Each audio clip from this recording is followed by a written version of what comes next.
Here's another one. Are inmates with mental health issues placed in administrative segregation? Well, we certainly don't have 28% of our facility that's administrative segregation. So some are housed just in general population. They do fine there.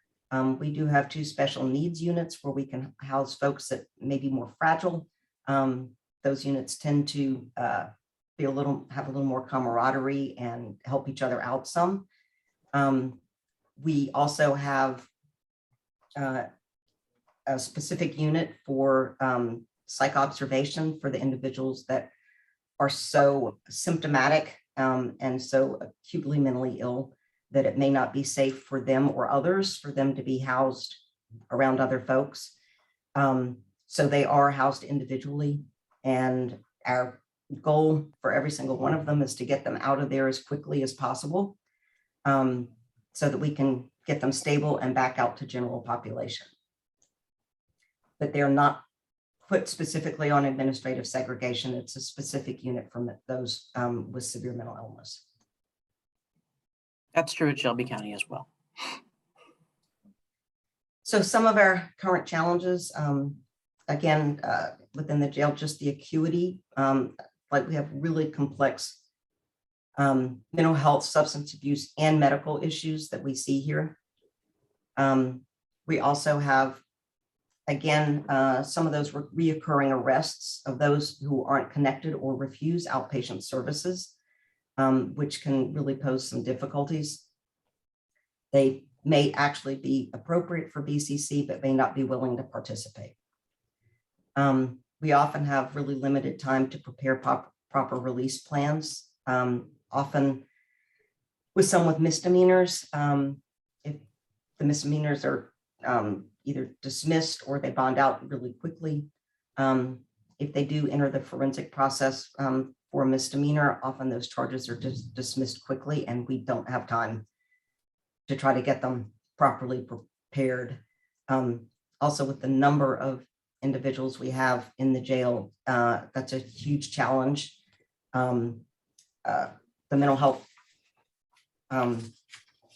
discharge planning is provided by the Mental Health Cooperative, and they have 3 discharge planners. It's provided by WellPath. They have 3 discharge planners who are also trying to discharge plan for medical issues as well. So it can really difficult with a short amount of time. And then, as always, we strive and work to communicate well, but there are communication challenges along the way, especially when we're dealing with HIPAA issues and we're trying to get information to best serve folks and we're not able to talk to them. That is, and I assume will continue to be a struggle, and we really do our best to do as much detective work as we can in those kind of cases to find out what we need to find out in order to best serve them and to help folks who really need help. Since we're talking about conservators, I did want to just point out some of the things, the process here. I hope this is helpful, but once medical or mental health staff it comes to our,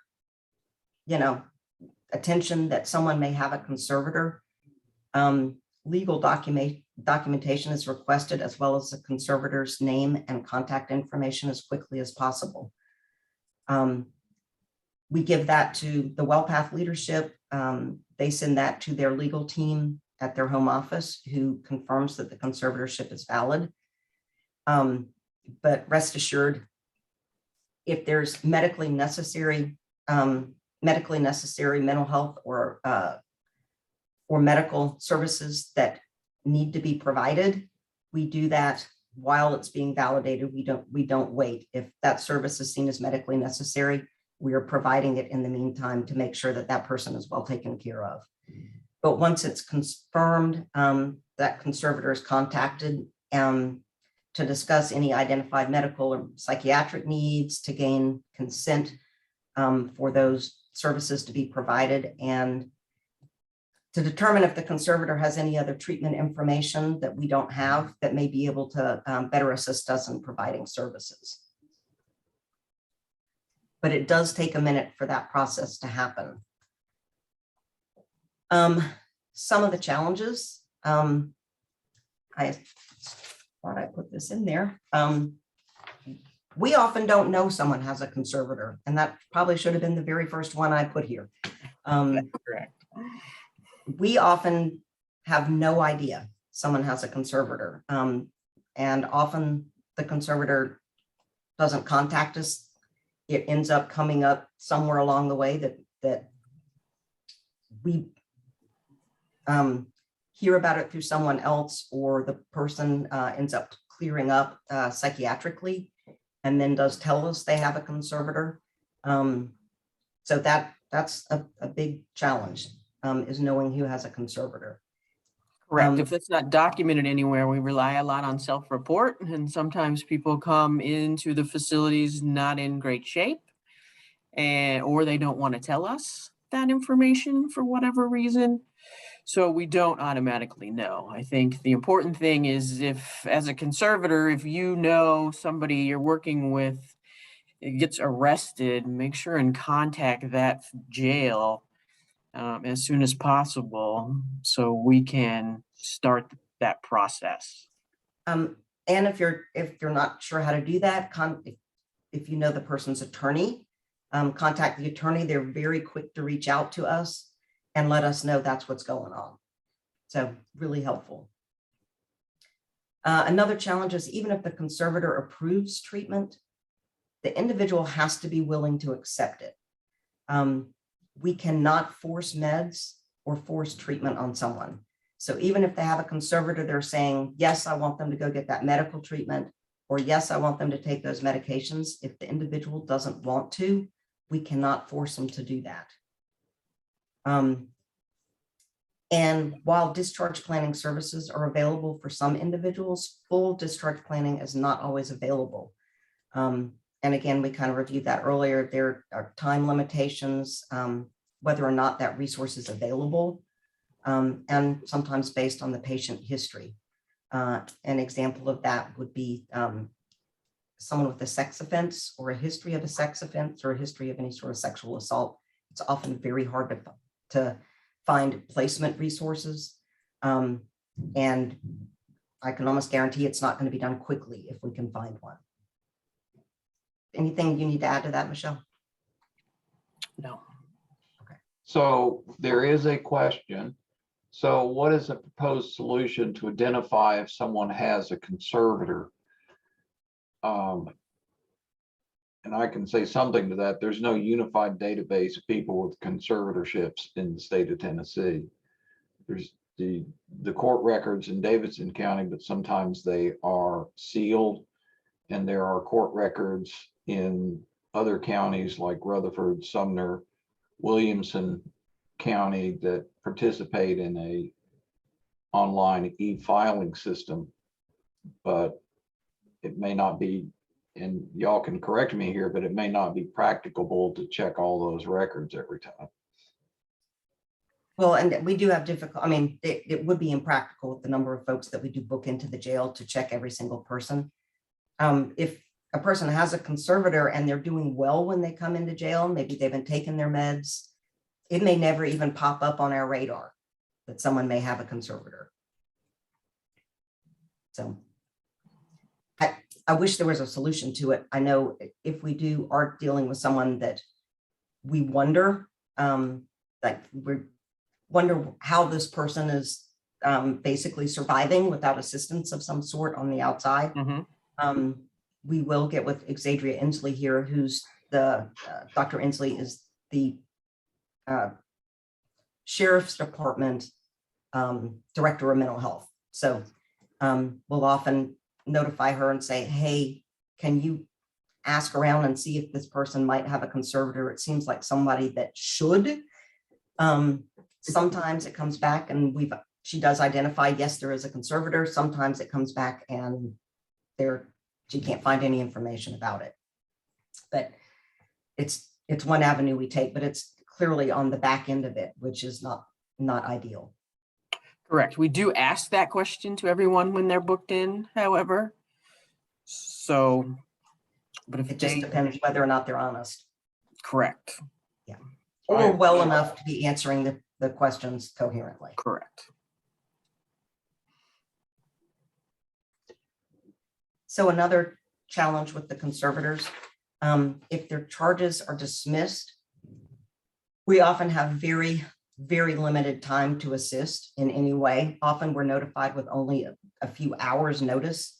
And we can't hold an individual in jail for an extended period of time once their charges are gone. Generally, the mental health team can assess to determine if an individual meets criteria for involuntary commitment. But in most cases, the involuntary commitment criteria is very stringent. And most often their mental health acuity and functioning don't meet the criteria necessary. Just like I'm allowed to not take my blood pressure medication and have high blood pressure if I want to, individuals are allowed not to take their mental health medication and be symptomatic and to be on the street. Being symptomatic is not a reason for commitment. Being symptomatic and a clear danger to yourself or others, or a clear inability to care for yourself effectively with a mental illness, those may be reasons for commitment. But again, most of our folks don't rise to that level.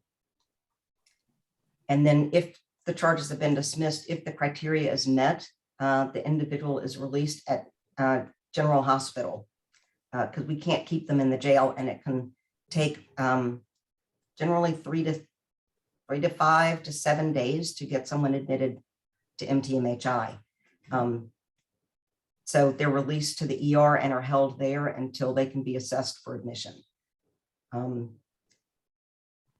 And once they get there, if they have insurance, they may be held at they may be eligible for other psychiatric services, but we can't refer to any other facilities while they're still incarcerated because, for example, Vanderbilt or Parthenon, if the person's still incarcerated, they won't, even if we know they're being released, if they're incarcerated, they can't talk to us about admission. So some real challenges. So that's my name again. I hope that's been helpful. Yes, any it other has questions? been. Thank you. Do you contemplate, I'm not aware of a program for doing this, but do you contemplate ever having a program for initiating conservatorships if you think that would be helpful in the long term? A program, I don't know, I'm not sure about a program, but maybe a mechanism for doing that might be appropriate. I would certainly need more information about it, what would need to happen for that to occur. But I think to have that as an option would be valuable. There is a statutory scheme in the state of Tennessee for there to be outpatient committals where, in fact, the person says, in order to stay out of a facility, I will agree to take these medications. I will agree to meet these standards of behavior and reporting and so forth. Have you encountered anyone who is participating in such a outpatient committal? So you're talking about like mandatory outpatient treatment and MOT? Yeah, and oftentimes, well, that's at least what the statute contemplates. I've just never encountered anybody in that. We've had a few that have come through that are part of that. The other option we do have sometimes is through mental health court, because then they can hold the person accountable after their release while they're out, to follow up with alcohol and drug tests, with mental health treatment, with meeting with their probation officers, which generally are the social workers for that particular court. So we do work closely with mental health court. Okay. But I haven't seen as many MOTs recently as I did when I first started. There were a number of them. We infrequently will either know someone's on an MOT or infrequently have them admitted.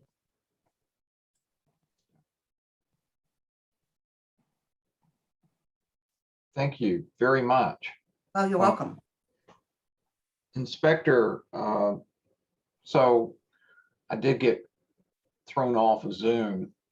It's not like getting thrown out of a bar or anything, but I got thrown off of Zoom for a little bit of time and may have missed it, but how is your program working out?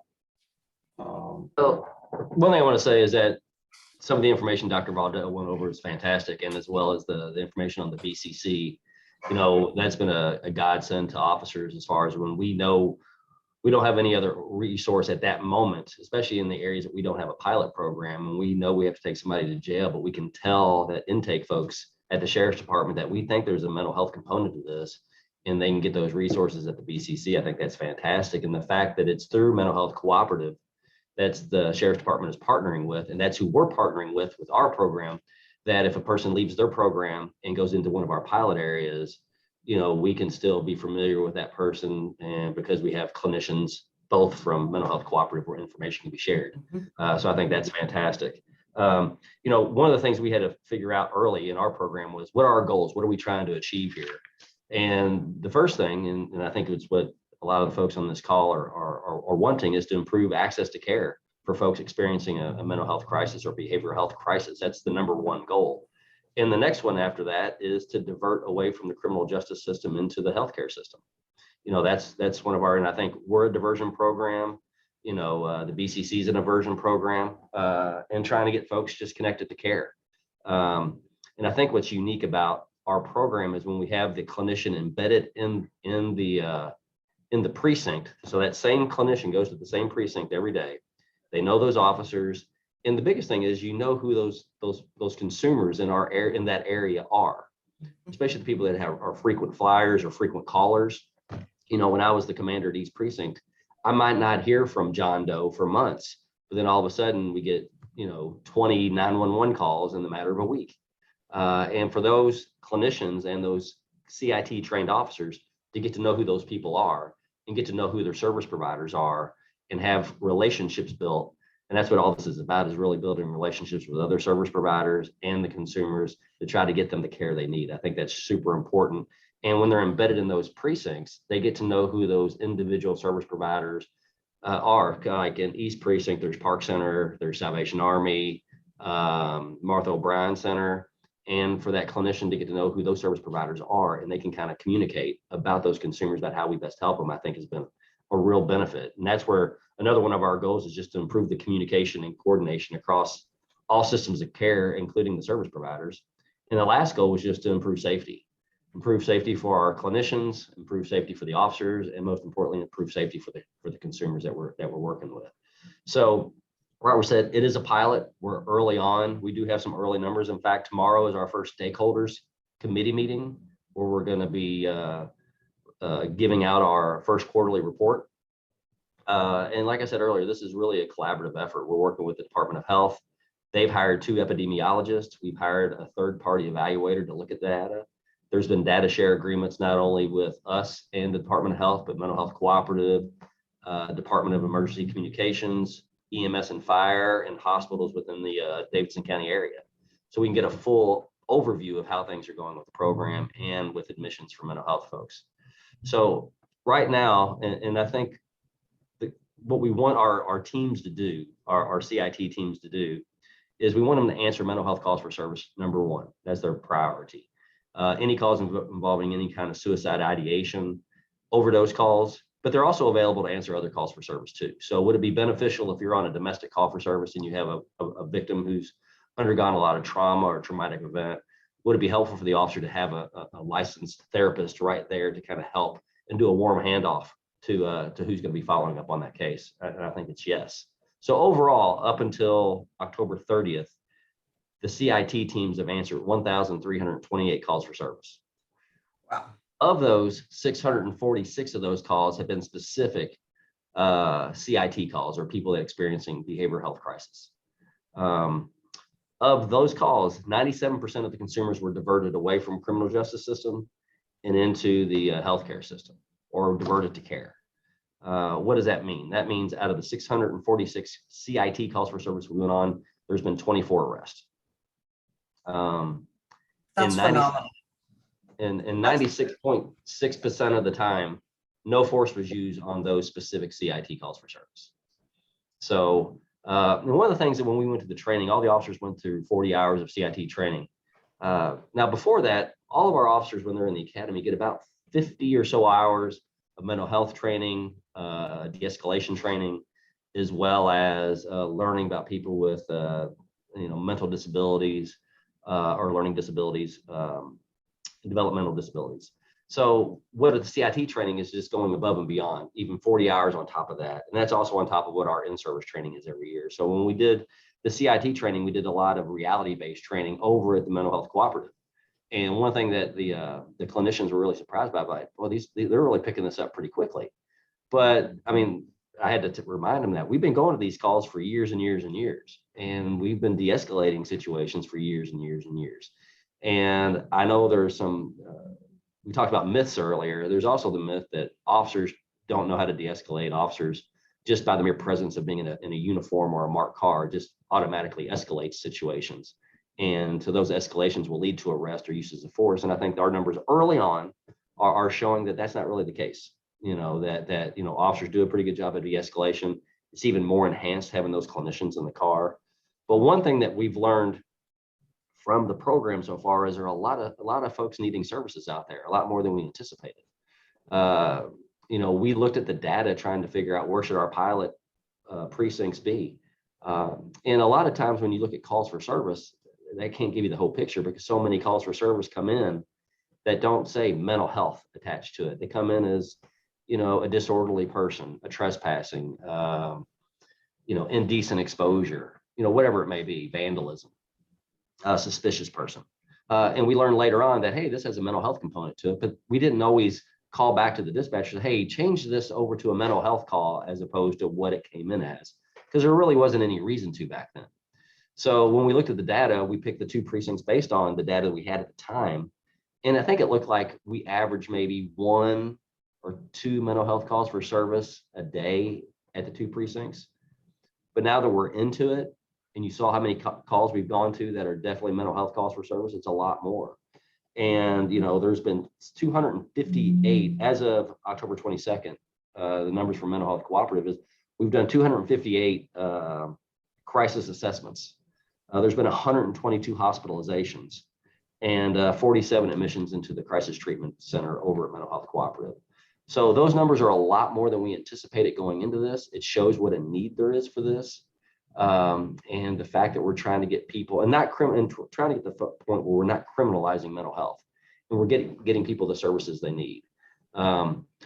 We have in-service every year. I'm going to be teaching a class just on this almost every week for in-service this year on our program. I'm going to be talking about the BCC situations that, hey, it's better suited to take this person to the crisis treatment center or into care as opposed to taking to jail, because all we're doing is delaying sometimes the care they need, and jail's not the best place for them. That's not the best suited place for them. So those are the things we're trying to get through. And also when we look at the injuries so far, we've had 17 consumers that were injured. 14 of those were even prior to us even getting there. It was due to their behaviors prior to us even arriving on the scene. We've had 4 officers injured, and we've had 2 family members that were injured prior to us ever arriving on the scene. So that's what we've seen so far. And according to Mental Health Cooperative, we've linked consumers to outpatient resources in 90 cases. So overall, I think the program's going well based on those numbers. There's a lot of work to do. It is a pilot. One of the things we're also doing is evaluating our training. We've sent out a survey to all the clinicians involved in the training, as well as the officers involved in the program, to say, hey, how was the training for you? What can we do to improve this as we go forward? Do you feel supported by your supervisors, whether it's Mental Health Cooperative or the police department? Do you trust the person you're working with? And do that person trust the officers? And do the officers trust the clinicians? And so far, those numbers are looking really good. But we're really trying to do a really holistic look at how we're doing this. And as we move forward, we want to make sure it's really successful going forward. And those are going to be some of our challenges. We have 500 officers to train in crisis intervention training, and that's going to be a heavy lift. It's going to take, I know Denver's our model, and it took them about 5 years to do that. So we're looking at embedding a clinician at the police academy to help with that training and coordination of that training. So we're optimistic about it, but we know there's going to have to be funding, and we know there's going to have to be buy-in politically as far as and with the community, and staffing is going to be critical. And one of the things we're also offering is we have about 6 full-time clinicians at the police department that work with officers and their families, whether it's work related or just not work related. We've offered those services out to the clinicians involved in this program. And we're going to be doing debriefings biannually with the clinicians, because this is a new world to them, right? They're going to be riding in police cars. They're going to be embedded in our culture, and they're going to be seeing a lot of things out there that typically they don't see working over at mental health co-op. You know, they're going to be going on other calls for service. So when we have critical stress debriefings based on critical incidents, those services are going to be opened up to the clinicians working in our program as well. So I hope that gives you kind of a little bit of a nutshell on how the program is going and kind of what we're trying to accomplish. Oh, yes, thank you. So there is a question. Have you presented your program to other counties in the state of Tennessee, or is that something you're contemplating? Well, Michael Randolph, who is with Mental Health Cooperative, he and I have given a presentation to the Tennessee Associations of Chiefs of Police. So far, we've been giving several presentations to whoever will listen to us. So right now we've been working with Knoxville. They've started a program. Theirs is a little bit smaller scale than ours is. Chattanooga is just starting up a program right now. I think there's some interest in Memphis. Now, Memphis has been doing CIT for forever, and they're the model for CIT and have been doing a great job on that. But I think the co-response is something that's going to gain some traction. I know there's a lot of talk about the cahoots, and I know I spoke with the Citizens Oversight Board about this.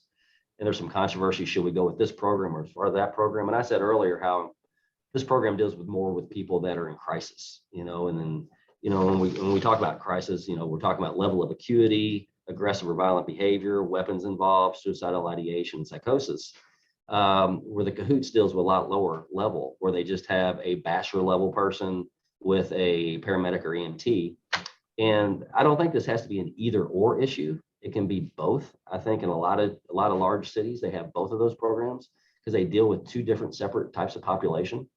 So I think it's important. We picked this program first just because we think the people that are experiencing crisis is what we need to deal with first, and then we can deal with the other thing. But I think to have a program that's really going to help everybody, I think you got to have both. And I think that's what we're gearing towards here.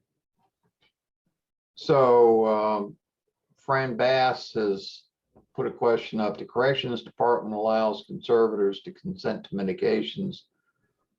Do you do that, or if you don't, why not? No, that's actually part of what I brought up, is that we do contact them and get their verbal consent for the medications. Generally, we talk to them about the cases, what we're seeing, what's going on, and most times the conservators are very familiar with the person, but we definitely involve them in that as conservators and work to get their approval on the medications. And while other people are coming up with questions, I will say that in the incidents where I've been involved and there's been violence with someone who needs mental health treatment, the police officers who responded were models of de-escalation and providing both a sense of safety and security, and in providing assurance to the person who was having the issue that they were not there to make things worse, but to help make things better.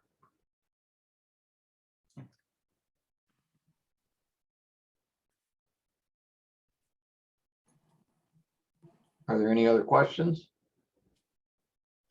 We've got almost a whole minute. Wow. So while Ashley there is saying that she agrees with me, somebody has to agree with me some point in time today, so thank you. And all right, well, thank you, all 3 of you, for a wonderful presentation. And I hope everybody that came and listened to it virtually learned from it. And personally, I would love to see expansions of these programs. And if there's something that I, as a member of CAT, can do to help them expand, I would be more than happy to do that. Awesome. Well, thank you all. Thank you, everyone. Thank you very much. There's a 5-minute break coming up for all the rest of us campers.